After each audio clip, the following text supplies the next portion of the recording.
In front of me is Nothing Phone 4A, and today I would like to show you how you can change sleep time to never.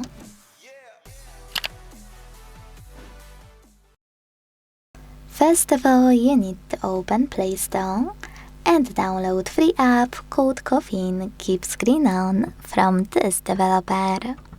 Not sponsored, by the way. When you're ready, launch it. Hit OK in Welcome pop-up and tap on Timeout to make sure Infinite is on and also to know where to change it to any other option. Now let's go into Tab menu. To do that, swipe down from the top right corner of your screen twice.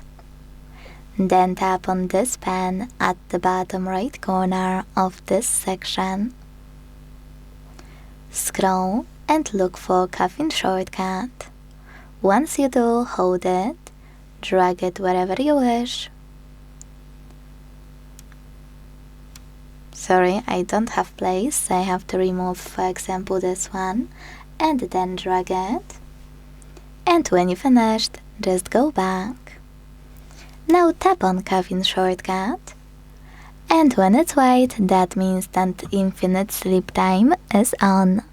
To switch it off, tap on the same one until it's gray. You can always go back to an app, pick one of those options, for example 1 hour, and tap on the shortcut to switch it on or turn it off. Thanks so much for watching. If you enjoyed this video, leave a like, comment, and subscribe. Bye!